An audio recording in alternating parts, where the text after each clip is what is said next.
The torches in the imperial tent on the Danube frontier burned low, and Marcus Aurelius, Emperor of Rome, sat alone at a small writing table with a wax tablet open before him. The camp outside, murmuring with the sounds of horses and sentries and the slow business of an army that had been at war for years. He had received that day a report from Rome, carried by an exhausted courier, and the report contained, among other things, an account of what was being said about him in the houses of senators and in the markets near the Forum, the small currents of approval and disapproval that move through any capital where power is watched. He read the report twice, set it aside, and then, instead of composing a reply or summoning a secretary, he picked up his stylus and began writing to himself, in Greek, a single sentence that began with the words, "Do not waste the rest of your life in thoughts about other people." What he wrote that night, or on some night very like it, has come down to us as part of the small private book we call the Meditations, a book he never intended for any reader at all. And what concerns us in this episode is a problem that occupied him repeatedly, almost obsessively, across the 12 books of that work: the problem of the crowd. Not the crowd as a political force, though he knew that too. The crowd as a weight the mind carries without noticing it carries anything. The borrowed weight of what others think of you. Let us begin with the principle as Marcus himself stated it, and let us state it plainly before we examine it. In Book 3 of the Meditations, in the translation of George Long, Marcus writes, "I have often wondered how it is that every man loves himself more than all the rest of men, but yet sets less value on his own opinion of himself than on the opinion of others." He returns to this thought in Book 12, where he asks how much trouble he avoids who does not look to see what his neighbor says, or does, or thinks. And in Book 4, perhaps most directly, "It never ceases to amaze me. We all love ourselves more than other people, but care more about their opinion than our own." The principle, then, is this: the judgment of others is a weight you have agreed to carry. You did not weigh it before you picked it up. You did not measure it. You did not ask whether the one whose judgment you bear is wiser than you, more sober than you, more attentive to your circumstances than you. You simply received the weight, and you have been carrying it, and it has been shaping the way you walk, the way you stand, the way you make the small choices of an ordinary day. Marcus calls this borrowed weight by no single name. He approaches it from many angles. He calls it the opinion of the many. He calls it the noise of the crowd. He calls it sometimes simply the breath of other men, pneuma, the puff of air that constitutes a spoken judgment and that we, somehow, treat as a substance with mass. The Stoic position, which Marcus inherits from Epictetus, and behind Epictetus from Chrysippus and Zeno, is that the judgment of another person is not in your power. You cannot determine what your neighbor thinks of you. You cannot determine what the soldier in the next tent thinks of your command. You cannot determine what posterity will think of your reign. These things lie outside the small circle of what is truly yours, and the small circle of what is truly yours contains only this: your own assent, your own intention, your own use of the impressions that come to you. It follows by an argument the Stoics considered watertight, that to invest your peace in what lies outside your power is to wager your peace on the throw of dice you do not hold. and it follows further, more strangely, that the opinion of the crowd, which seems so heavy, has in fact no weight at all, except what you give it by your own consent. This is the principle. The judgment of others as borrowed weight, a weight that is real only because you have agreed to carry it, and one that you may, by the right exercise of your reason, set down. To understand why this principle mattered so urgently to Marcus, you must understand something of the circumstance in which he lived, and the circumstance was not, as one might imagine, the circumstance of a man of leisure composing essays in a Roman garden. Marcus wrote the Meditations. During the last decade or so of his life, between roughly the year 170 and the year 180, when he was already in his late 40s and 50s, when he was already gravely ill with what may have been a chronic stomach condition, and when he was, for the bulk of that period, on military campaign in the cold northern frontiers of the empire, fighting the Marcomanni and the Quadi and other Germanic peoples along the Danube. Picture, then, the actual setting. A fortified camp, probably in what is now Austria or Hungary or the Czech lands. Wooden palisades, the smell of wet wool and horse, smoke rising from 100 cook fires in the long evening. The emperor's quarters were not luxurious, by the testimony of those who described them. He slept on a hard bed. He ate sparingly, often only once a day. His health was poor, and he relied on the physician Galen for various remedies, some of which contained opium, and may have contributed to the difficulty he had in sleeping and the strange clarity with which he wrote in the small hours. He was by then the most powerful man in the known world. The empire he ruled stretched from the wall of Hadrian in northern Britain to the deserts of Syria, from the Rhine to the cataracts of the Nile. He commanded legions. He appointed governors. He could, with a word, raise a man to a fortune or destroy him. And yet what we know of his interior life from his own writing is that he spent the small hours of the night arguing with himself about the opinions of people whose names he often did not bother to record. Why?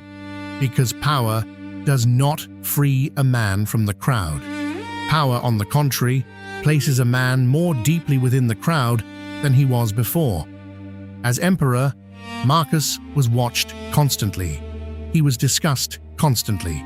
Every gesture he made at the games, every appointment he made to an office, every campaign he prosecuted or declined, was subject to interpretation in the houses of the senatorial class and in the streets of the capital.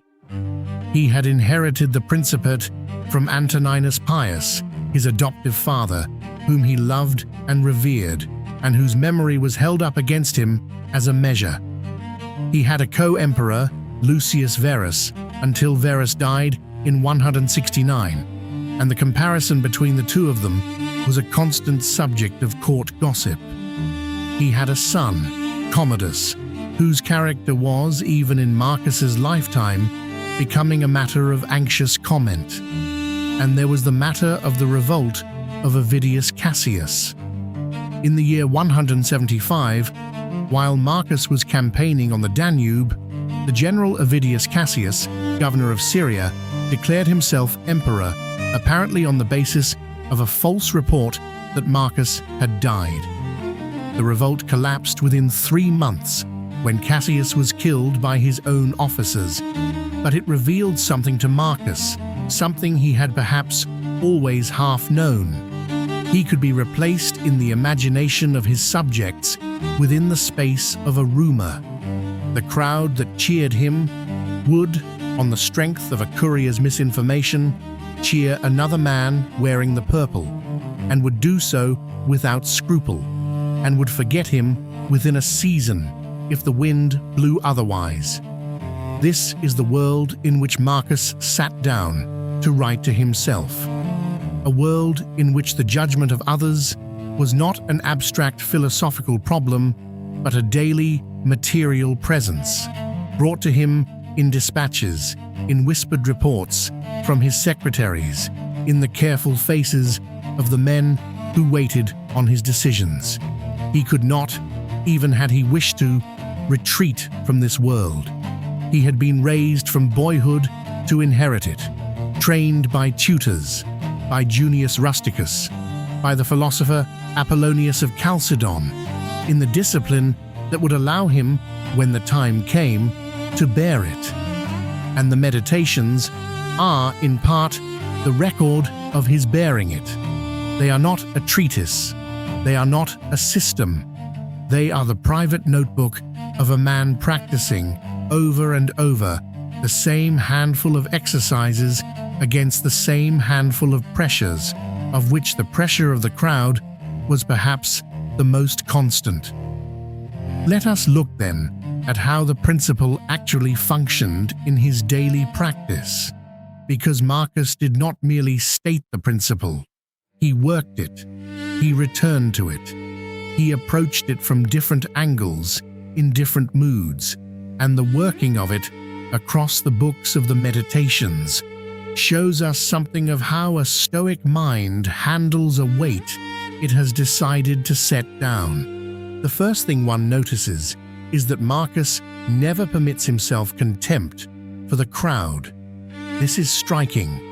He could easily have written, as some later moralists have written, a dismissive book about the foolishness of the many. He had the position from which to do so, but he does not.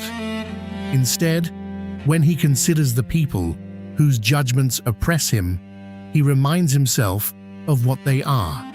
He reminds himself that they are men like him. He reminds himself that they wake in the morning with the same difficulties, the same impulses, the same incomplete understanding that he wakes with. In Book 2, in a passage almost everyone who reads the Meditations remembers, he writes, "Begin the morning by saying to thyself, I shall meet with the busybody, the ungrateful, arrogant, deceitful, envious, unsocial." All these things happen to them by reason of their ignorance of what is good and evil. The passage continues, in Long's translation, "I can neither be injured by any of them, for no one can fix on me what is ugly, nor can I be angry with my kinsman, nor hate him." Notice what Marcus is doing in this passage.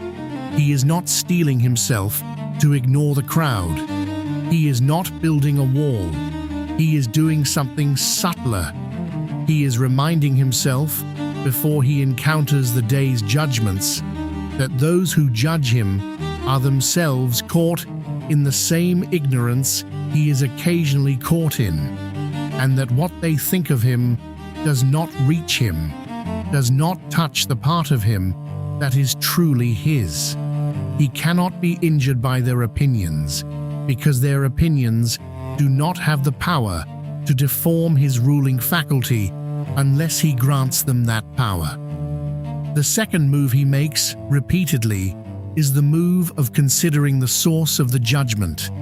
He asks himself, in effect, who is this whose praise or blame I am carrying around with me? In Book 3, he writes, "Consider the lives led once by others, long ago, the lives to be led by others after thee, the lives led even now in foreign lands." The point is comparative. The people whose opinion he fears are themselves transient. Their judgments are themselves transient. The whole apparatus of reputation, which seems so solid when one is inside it, dissolves the moment one steps back and considers the lives that have passed before and the lives that will pass after. In Book 4, more pointedly, "Short-lived are they who praise, and short-lived the praised, short-lived the rememberer and the remembered." He is reminding himself that the breath of the crowd, the pneuma of their opinion, disperses almost as soon as it is uttered, and that to live for it is to live for a wind. A third move, perhaps the most demanding, is the move of inspection. Marcus asks himself, when he finds his peace disturbed by what someone has said of him, whether the person who said it knows him. He asks whether the person who said it is wise. He asks whether the person who said it has any access to the inner life that is the only place where his real character resides. And in almost every case, the answer is that the person does not. The opinion is being formed at a distance, from outside, on the basis of appearances and rumors and the small slice of behavior the judger has happened to witness. In Book 12, he writes, "Thou hast seen those things. Look also at these. Do not disturb thyself. Make thyself all simplicity. Does anyone do wrong? It is to himself that he does the wrong. Has anything happened to thee? Well, out of the universe from the beginning, everything which happens has been apportioned and spun out to thee." Here he is reminding himself that the wrong another man does, including the wrong of judging him unjustly, falls back upon that man and not upon him. The unjust judgment is the judge's burden, not his own. It only becomes his own if he agrees to receive it. There is a fourth practice, and this one is the most characteristically Stoic. It is the practice of returning again and again to the small circle of what is in his power.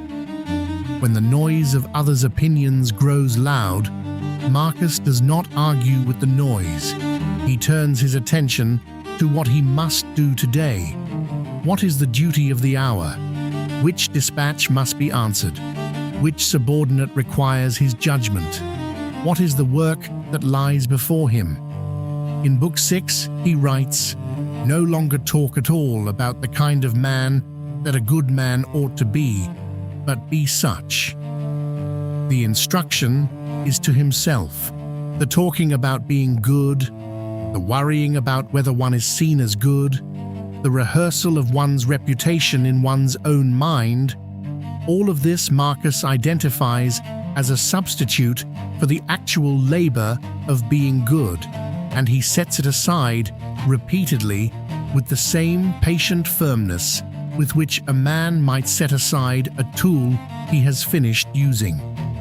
What we see across the 12 books is not a man who has solved the problem of the crowd. We see a man who has built a daily discipline for handling it. The discipline is not dramatic. It does not promise that the weight will disappear. It promises only that the weight may be set down, deliberately, again and again, each time it is picked up, and that with practice the setting down becomes more practiced, more habitual, more nearly second nature. This is, I think, the most honest thing Marcus offers us. He does not pretend that he was free of the desire for the good opinion of others. He felt it. He records his feeling it. He writes against it precisely because it kept coming back. The meditations are not the work of a man who has arrived. They are the work of a man who is walking daily the same patch of difficult ground, and who has decided that the walking itself is the practice. What then is Marcus actually teaching you? He is teaching you first that the weight of others' judgment is not a thing in the world. It is a thing in your mind. The opinion of your neighbor exists, of course, in the world. He holds it. He expresses it. Perhaps he writes it down. But the weight of that opinion, the burden of it, the way it presses upon your day and shapes the small decisions you make, exists only in the place where you have agreed to carry it. The weight is yours. It was always yours. You picked it up. He is teaching you, second, that the agreement by which you picked it up was made without examination. You did not, at some clear moment, decide that this particular person's opinion would govern your peace. You absorbed the habit of caring about opinions from the long apprenticeship of childhood, when caring about the opinions of your elders was, in fact, useful and proper. The habit then continued past its usefulness. It continued into adult life, where it now presses upon you in circumstances where it serves no purpose. He is teaching you, third, that the examination of the weight, once undertaken, often dissolves it. When you ask of a particular judgment, who holds this judgment? What do they know of me? What is the reach of their understanding? How long will they remember having made it? The judgment, in many cases, shrinks visibly. Not always. Some judgments survive examination. Those judgments, the ones that survive, are worth attending to. The judgments that dissolve under examination were always the air they appeared to be. You were treating air as stone. He is teaching you, fourth, and this is the harder lesson, that there is a region of your life that no opinion can reach. This is the region the Stoics called the hegemonikon, the ruling faculty, the part of you that assents and intends and chooses. Nothing outside that region can deform it. No insult, no praise, no rumor, no false report, no slander, no fame. These things may strike the surface. They cannot enter the interior. The interior is reached only by your own assent, and your own assent is the one thing in the universe that is unconditionally yours. This is not a doctrine of indifference. It is not a doctrine that says other people do not matter. Marcus did not believe other people did not matter.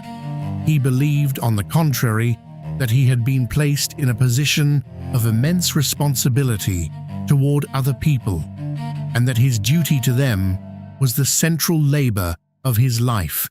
He ruled for them. He campaigned for them. He sat up late in cold tents, writing dispatches for them. What he refused to do was to allow their opinions to govern him. He served them, but he did not let them rule the interior of his own mind. The distinction is precise and worth holding clearly. He gave them his work. He did not give them his peace. And here, perhaps, is the deepest point. The reason Marcus could give them his work, fully and without grudging, was precisely that he had refused to give them his peace. A man who is owned by the opinion of those he serves cannot serve them well. He is always negotiating, always adjusting his action to the reception it will receive, always slightly bent away from the true line of his duty by the wind of anticipated judgment. The man who has set down the borrowed weight is free, finally, to act according to what the moment actually requires, and not according to what the moment is likely to be praised for. This is the strange paradox the Stoics understood. The man who cares less about the opinion of the crowd serves the crowd better. The man who cares more about it serves it worse, because he serves, in the end, only his own anxiety about how he is being seen. There is one further thing Marcus teaches, and this one is harder still. He teaches that the same examination you apply to the judgment of others must be applied to your own desire for their judgment. It is not enough to recognize that the crowd's opinion is air. You must also recognize the appetite in yourself that treats it as bread. The appetite is the deeper problem. The opinion of others would have no weight if you did not, in some quiet place within you, hunger for it. The hunger is the agreement. The hunger is the picking up. To set the weight down, finally, and not just for a season, is to address the hunger. And the hunger is addressed not by suppression, but by understanding what it is, where it came from, and what it actually offers. It offers, on examination, very little. A puff of breath, a short-lived rememberer remembering for a short while, a wind. So we return, as Marcus returned, to the small circle of what is yours, your assent, your intention, your use of this hour, your treatment of the person before you, your willingness to do the work the day requires, whether or not the work is seen, whether or not the work is praised, whether or not the work, in the long account of the world, is even remembered. You may carry the weight of others' opinions for many years before you notice you are carrying it. You may notice it and continue to carry it for many years after that, because the noticing does not, by itself, put it down. The putting down is a practice. It is undertaken daily. It is undertaken in small moments. A passing comment that stings more than it should. A look from someone whose look should not matter. An absence of acknowledgement where you had hoped for acknowledgement. These are the moments in which the weight is felt, and these are the moments in which it may be set down. Marcus did not promise the weight would stay down. He picked it up again and again, and he set it down again and again, and the meditations are the record of this exercise repeated for the last decade of his life, until the day, in March of the year 180, when he died in camp near Vindobona, the city we now call Vienna, leaving the book behind for no one in particular, certainly not for us, certainly not for the opinion of any crowd. The question he leaves you with is not a question he poses directly, but it follows from everything he wrote, and you may carry it with you as you go. Whose opinion, of all the opinions that have shaped your day, would survive your honest examination of who holds it and what they know? And of those that would not survive, why are you still carrying them? That is enough for this evening. The tent grows cold. The torches burn low. The man at the writing table sets down his stylus, closes the wax tablet, and rises to attend to the duty of the next hour.